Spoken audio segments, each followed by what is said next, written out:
I'm very excited to have with us, well, I mean, really an icon of hip-hop and rap. And we're very, very excited to have Prodigy, Mobb Deep on with us. He's a Grammy Award-winning rapper and one half of the hip-hop duo Mobb Deep. He recently served a 3-year sentence. Oh, for the evil Second Amendment. That's right. Boy, I tell you, they went after him when he started exposing the Illuminati. And he was recently featured in the 2011 documentary Rhyme and Punishment, a film that documents hip-hop artists who've been incarcerated. He is the great-great-grandson of founder of Morehouse College, and a new book, My Infamous Life, the autobiography of Mobb Deep's Prodigy. I don't know how long we've got him, because we got time zones scrambled. We're about to go to break. But I've got so many questions for you, sir, and we appreciate you joining us today. Not a problem, Alex, man. I'm a big fan. Well, we're a fan of your work. People constantly ask me, and we're going to go to break here in a minute, about Illuminati. They see Jay-Z, all these rappers doing, all these weird Illuminati symbols and things like that. I know folks are going to pause that now and say, I was making those. I'm making those to show people. That's how they do that online. But the point is, you've exposed them. Bottom line, what's your take on that? I mean, to me, it's definitely not a joke, man. It's a lot of real stuff going on out here in this world. Secret societies are real. It's definitely very obvious, that they're at work and it's at play in the music industry, in the food industry, politics. Everywhere you turn is everywhere. You just got to read the signs. You know what I mean? The writing on the wall, basically, is all in front of your face. You know what I'm saying? Yeah, once people just learn about it and do a little research about it all, they'll be able to see, like, oh, wow, I understand what's going on. You know what I mean? Absolutely. You've got the floor. Lay it out. Break it down. I mean, this reported letter, when you were set up and sent to prison for exercising your Second Amendment rights, I mean, did you write this letter? And because it's very poignant, and, I agree with much of it. So you got the floor. Yeah. I wrote a lot of letters while I was in there, man. I was doing this thing for Vibe magazine, just writing letters from prison, just expressing myself and things I wanted to get off my chest, things that were on my mind, and I wanted to let people know. And I wanted to show them, even though I was inside, locked in a prison, I wanted to show them that I still had no fear in my heart, about speaking my mind and letting people know what time it is. There's no reason for me to fear, because it's really nothing. There's nothing they can do besides kill me, and I'm not afraid of that. You know what I mean? Like, I don't think right now they're at the point where they would take it that far. I think this plan that they got into effect, and it's been in effect for hundreds of years or whatever, I think it's so embedded in people's brains now. They got people so brainwashed in this world that they don't even really care anymore. You know what I mean? About people like Alex Jones, people like Prodigy. Like, they're like, go ahead and tell the people all you want. We got these people so brainwashed, there's nothing you guys can do about it. That's how they feel. You know what I'm saying? And when I say they, I mean, the power and the structures that's in place, that's there to control us. You know what I mean? Absolutely. I mean, looking at it, well, it's twofold. 30, 40 years ago, if you talked about this, they would give you a fast-acting cancer. They would kill you. It's on record. Much of it's been declassified. But people still had courage and got the word out. And so because so many people spoke out, they've now flipped it and said, okay, we're growing the opium in Afghanistan. Okay, we're shipping the cocaine in. Okay, we're shipping the guns into Mexico to blame the Second Amendment. And so they've decided to just go with the revelation of the method instead, because they're desperate. But if we really try to shake people out of their trance, as you and others are doing across the board, we can beat them if we can get people out of the trance they're in. Yeah, definitely. At the end of the day, I always say, like, God always wins at the end of the day. You know what I mean? Good always going to beat evil at the end of the day, man. No matter how bad it's looking, you know what I mean? No matter what's going on, you know what I mean? Good is always going to win. You know what I mean? But right now, you know what I mean? The devil definitely got the world in a headlock. You know what I mean? It's definitely crazy. And it's at the point where they got it so far, like I said, they don't even care. They'll put it all in our face. You know what I mean? It's the information age. It's everywhere. It's all over the internet. What's going on? You know, it's all in these books. It's in movies. It's in, you know, it's all over the place. And they got people so brainwashed. You know what I mean? With all the you know, fashion and, you know, jewelry, especially like in the hip hop world. You know, in the hip hop community, in the urban communities where I come from, you know what I mean? They got us so brainwashed with fashion, jewelry, and sex and all this stuff. We don't even care to even think about what's going on. You know what I mean? A lot of the people that I'm around, like I look at them sometimes and all they're concerned about is what I just said, like the fashion, the jewelry, the sex, all the stuff that is materialistic and stuff that like is not going to do nothing for their soul or their life. Well, you've had it all, and you know, it's not like I've had it all, but I mean, I've had a lot of success, gotten to meet most of the famous people in Hollywood at one time or another, and once you meet them and find out that it's nothing, it's not fulfilling. What is fulfilling is having truth and information and decency and honor. And but for folks that have never really had some form of notoriety or fame, which you've had much greater than I have, they can't understand it. They're always scrambling for it, reaching for it. Do you agree with that statement? And what can you say to young people and others that feel unfulfilled because they're not somebody making $10 million a year like a top rap star? Man, I would say it's not all about that, man. Life is not about you know, that chasing that dream. Life is about, you know what I mean, being happy. You know what I mean? It's about having you know, a pure heart, pure soul, eating good, family.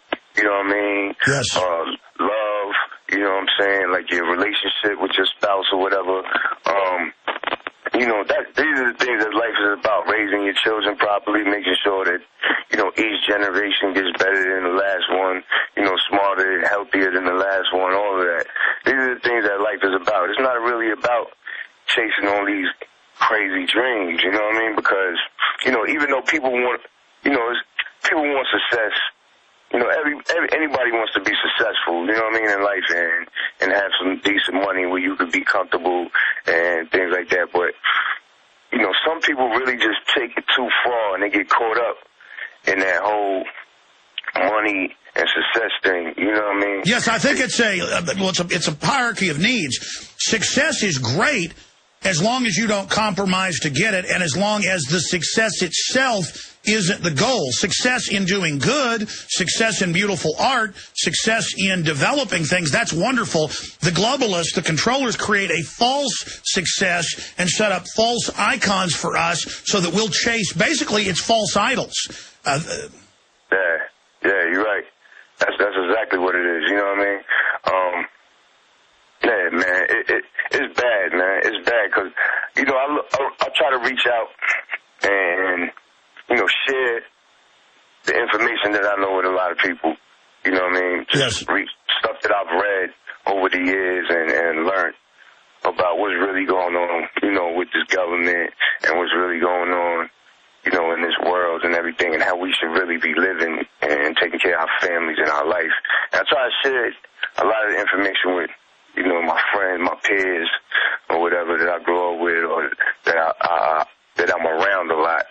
And I had to learn the hard way that, you know, you can't just push information on people. You know what I mean? They gotta want to know it. You know what I mean? They gotta want to change their life. They've got to open the door. Yeah, exactly. You know what I mean? And it's sad that it's like that, but really that's how it is, man. You know, I know a lot of people now that I see, they were like, yo, Prodigy, man, what can I do? Like, I was getting a lot of letters while I was in prison, right? And people would write me and say, yo, Prodigy, what can I do, man?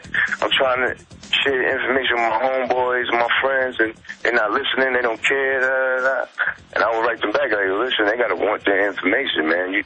You know, they gotta want that change in their life, man. You can't just make people, you know what I mean, change. That's phenomenon that has to happen on its own. You know what I mean? I'll tell you what, Prodigy, stay with us. We've got to go to break for just a moment. Prodigy of Mobb Deep is our guest. We'll be right back. Every economic expert we had on, we have the experts on who are right, not the ones that lie. Mainstream ones aren't dumb. They're lying to you. We told you if the dollar was going to plunge, gold was going to explode, and the Dow was going to plunge as soon as they upped the debt limit. We're being maneuvered into financial slavery. The Dow's down 350 points, plunging. Total fear is the CNN headline. We're going to be getting into some more of this news throughout the hour, obviously, as it develops. This is all part of an orchestrated program. And no puppet, George Bush, Barack Obama, or Mitt Romney is going to save you. It's the Federal Reserve or us. It's the king, dragon rulers of this system. They have to come down, not their puppets. Now, Prodigy of Mobb Deep, legendary icon of hip-hop and rap, is our guest, really exposing the Illuminati program. And we were getting into, folks, coming to him and saying, we're trying to wake up, folks, and they're not listening. It's because they're following a false mirage, a false culture sold to them by the social engineers. But the good news is we're beginning to break through. And one of the most common questions I get is, get Prodigy on. He's talking about stuff you're talking about. So here he is, sir. And you got cut off by the break. This is a short segment. You were talking about people have to want it. And then let's get into your view on the Illuminati and who's running this system. Yeah, so, like I was saying, it's hard to get people to listen and to get people to want to change. They got to want that change on their own. That'll never happen. You can't force somebody to want to change their life and change their way of thinking to understand what's really going on, that they've been manipulated. Their parents and their grandparents have been manipulated. It's hard to break somebody out of that spell, and their way of thinking and their belief system. You know what I mean? Because yes. They're in a comfortable space where, it just shatters their whole entire world, and their way of thinking. It hurts too much. It's way too comfortable for them to just stay the way they are. You know what I mean? Well, it's like Neo in The Matrix when Morpheus gives him the red pill, and he goes, look, all I'm offering is the truth, nothing else. Yeah, exactly. So, that's a difficult thing, and I found that real challenging, growing up and dealing with the environment that I come from, that street world where, it's a lot of knuckleheads, It's real difficult to reach them, So, yeah, I had to learn the hard way that, I just sit back and the people that are around me that notice what I'm all about and the things that I learn and, the things that I put in my music a lot. And those that want that change in their life, they'll come to me. I don't even have to find them. You know what I mean? How did you begin to awaken? I mean, it was about 1989. I went to high school in Manhattan. I went to art and design where I met my music partner, Havoc. You know what I mean? And back then they used to have these tables out in the street on random corners in like Queens and Manhattan, Bronx and Brooklyn, all the 5 boroughs or whatever. They used to have these tables, and it was like Muslim guys selling books. You know what I mean? Or they looked like they were Muslim to me. You know what I mean? Because they had on the garb, the hats, and the whole get up or whatever. So I used to stop at the tables and I used to buy this coconut oil because it smelled. I like how it smelled. You know what I mean? Yes. So stay there. Let's come back. We've got Prodigy of Mobb Deep on with us right now. Long segment coming up, and also. Prodigy, when we come back, let's plug all your websites and things. There's so many of them. I'm going to make sure I get the right ones out, so we'll drop those on people. On the other side, I'm Alex Jones. This is the Genesis Network, GCNlive.com. All Hades is breaking loose right now in the economy. Everything is proceeding as the globalists have foreseen it. Ask yourselves, what are you doing in this time of great challenge? What are you doing to unlock minds?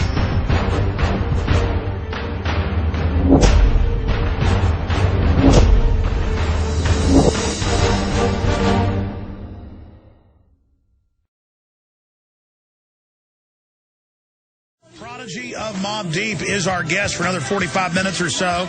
Then we're going to get a pop-in from Mike Adams on the police and the feds raiding folks selling mangoes, papayas, other evil things like raw milk cheese, and they got them on $120,000 bond each. A public store, again, to be technical, I bought food at another store this weekend, but my wife went to Whole Foods and got the raw milk cheese. It's our favorite. We've been buying it for a couple of years. Now that it's available, it tastes completely different. So are they going to raid Whole Foods here in Austin? I mean, this is incredible stuff, so that's coming up. Now, following this, where's the stock market right now? Because, guys, I know it's plunging as we speak. Dow plunges 350 points on total fear and is still dropping. The dollar's dropping. Gold has blasted up to, what is it, 1,680 something? Now, give me the latest on that. It's all moving up quick because they're globally devaluing the dollar. They're talking about tax increases and super Congress. This is a tax increase to devalue your money. And if you're wealthy, it's going to hurt you. If you're middle class, it's going to hurt you really bad. And if you're poor, you're in trouble because the wages aren't going up, but what you can buy with that money's going down. My grandma on her Social Security, she worked at a print shop till she was 70-something years old. And my grandma can't basically live without us helping her. Okay, think about it, ladies and gentlemen. Think about what's happening. This is bondage. This is bondage. The globalists are destroying the world economy, their carbon taxes, all of it. We're going to be breaking it down. Going back to Prodigy of Mobb Deep, a legendary Grammy Award-winning rapper who goes right back to the start of all the big superstars we have today. He was getting into his awakening, and he started to, you got to the point of talking to folks selling books on the street. Please continue. Yeah, so there was this guy named Dr. York. You know, he had a community in Brooklyn called the Ansar Law community. And basically he had his people out in the street selling books and the Muslim oils and different things like that, like incense and stuff like that. So I used to stop at the table to pick up this coconut oil because I liked how it smelled, you know, because the girls liked it. So at the table, they would sell these books written by Dr. York. You know what I mean? And there was a book. The first books that I read were books on, like, the holidays. One book was about Christmas. One was about Easter. And it showed, like, the origin of these pagan, you know, evil holidays. So I picked it up, and I was like, what the hell is this? Because they had the Christmas book had the Santa Claus looking like Satan on the cover. So it was just, like, strange. I never saw nothing like that before. You know, I was only like 16.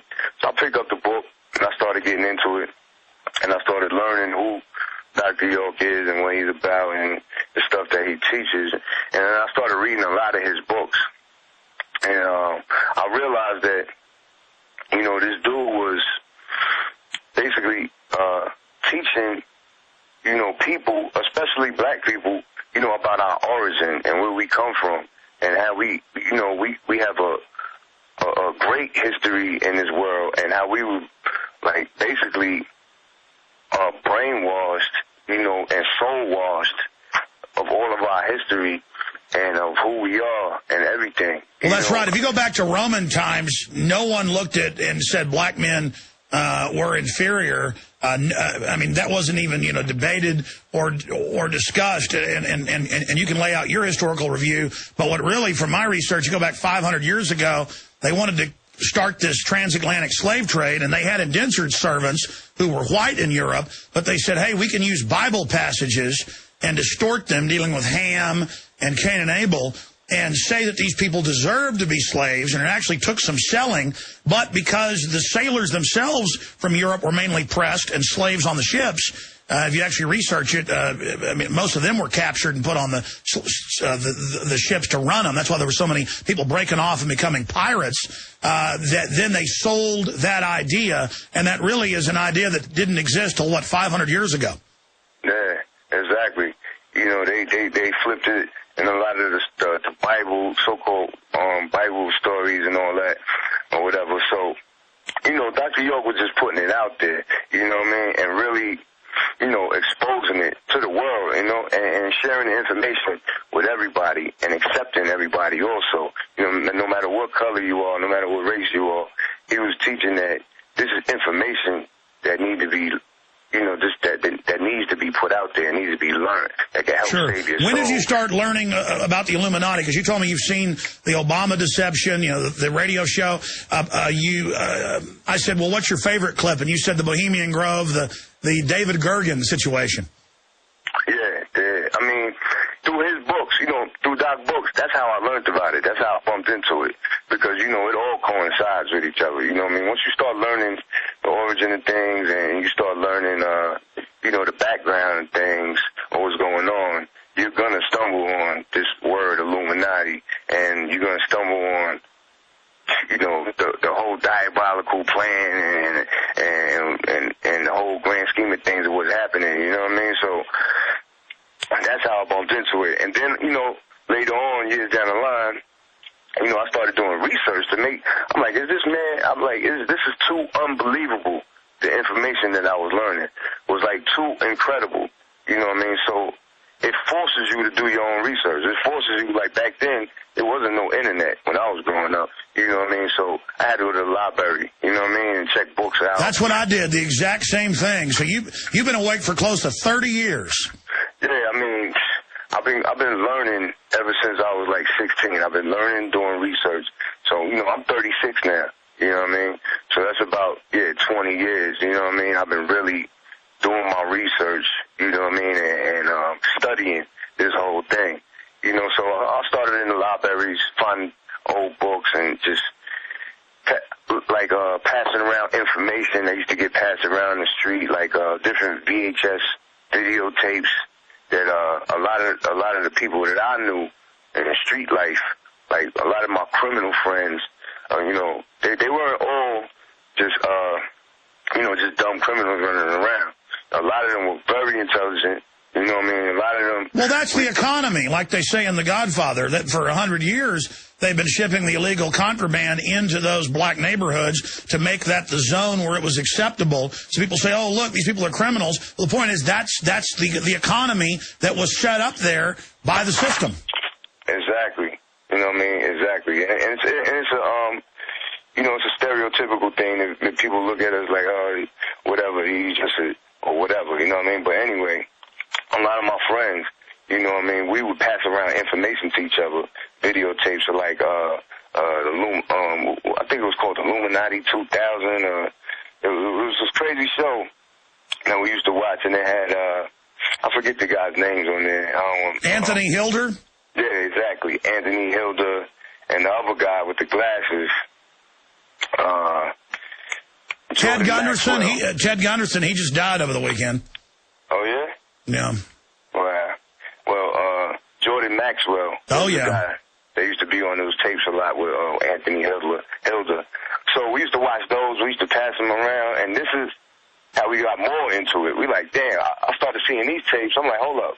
This is the same thing that Dr. York was talking about. So the dots started connecting. You know what I mean?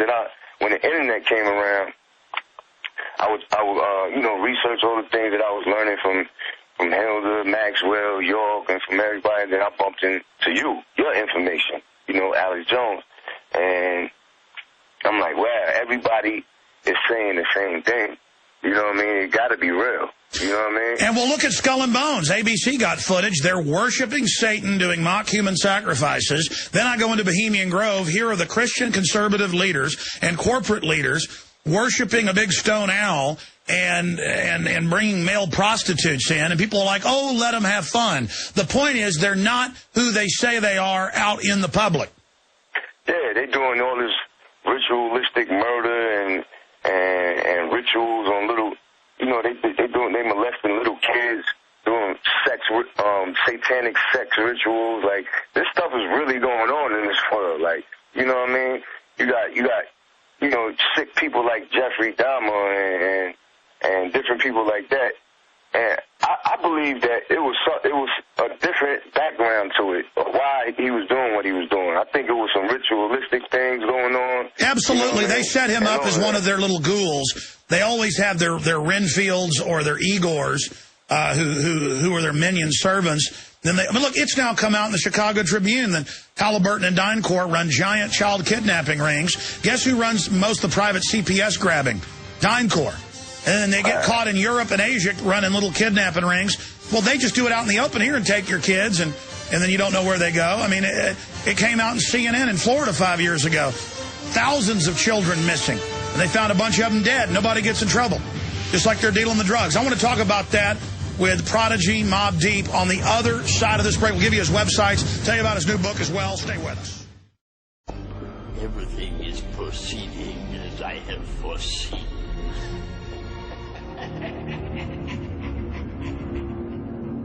Everything is proceeding as the New World Order has foreseen it. Lord Rothschild and Rockefeller are pleased. Gains for the year erased in the stock market, deeper than post-TARP plunge. S&P hits correction territory. Gold soars, then plummets. Dow plummets. Ladies and gentlemen, we told you that as soon as they passed that, the economy would start nosediving. It's designed to do it. But if I don't get into this with you, people are going to get mad, Prodigy. Obviously, out there, constantly, you've been talking about the different icon rappers that are making hundreds of millions of bucks, that many of which you came up with and knew, who are just constantly selling the establishment view of the world, nothing but materialism, and constantly showing Illuminati symbolism. I mean, can you talk about why you think they're doing this? Are they trying to brag that they're with the Illuminati? Do they want to get into the Illuminati? Are they part of the Illuminati? And why are you angry about this? I mean, it got to a point in my life where I had to step back and look at my own self. You know what I mean? I had to look myself in the mirror like what are you doing? You know what I mean?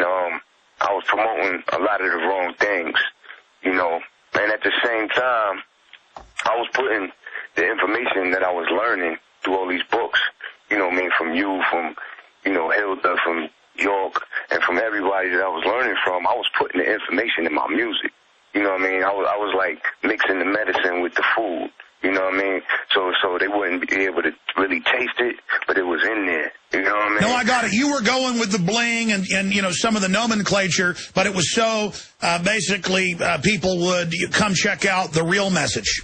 Exactly. You know what I mean? I had to mix it in there somehow to get to spark people's curiosity. Like, hold up, Prodigy talking about partying and this and that, but hold up, what's he talking about right here? What does this mean? To spark their interest. I was trying to be strategic about it almost. You know what I mean? To spark people's interest and what else I had to say. You know what I mean? And I got to a point in my life and my career where it's easy to get caught up in that lifestyle. You know what I mean? Fast money and all that type of stuff. The sex, drugs, and rock and roll, quote unquote. You know what I mean? So, I had started slipping at some point, and I had to catch myself. You know what I mean? And look myself in the mirror like, yo, Dawes, what are you doing? You know what I mean? Like, you really bugging right now. Now it's time to go all the way. You know what I mean? Because you're bugging. You know what I mean? So I had to catch myself, and I got to the point where I just got fed up, and I got pissed off, and I said, you know what? I'm not rocking jewelry no more. Number one, I'm not doing certain things anymore, and I'm doing it to make a statement. You know what I mean? To let people say, yo, why is P doing that? Let's listen to what he has to say. You know what I mean? And basically, I started, looking at the other people in the industry, and I just started picking out certain things that I've seen. Like, why is this person doing this? Jay-Z was just one example of, and one of the biggest examples of, artists in the music industry, you know what I mean? Because he's so popular, so big, and the community where he comes from out there in Brooklyn, this is where, the guy Dr. York is also from. And Jay-Z was part of that community, the Dr. York community, you know what I mean? And he had learned all that information that York was putting out and all the information that I know, you know what I mean? Jay-Z was learning that also. So he knows what time it is, you know what I mean? But he just doesn't promote it. You're saying bottom line, in a way, he's a turncoat. He knows all this information, but he's clearly decided to join it. He's decided to, hey, I'm gonna Benedict Arnold this. Yeah, I mean, from the looks of things, it looks like, you know, that he has chosen sides. You know what I mean? For lack of a better term, he's chosen a side. You know what I mean? And the side that he chose is money, power, and you know, he doesn't really care to spread any type of information that might help save somebody's soul.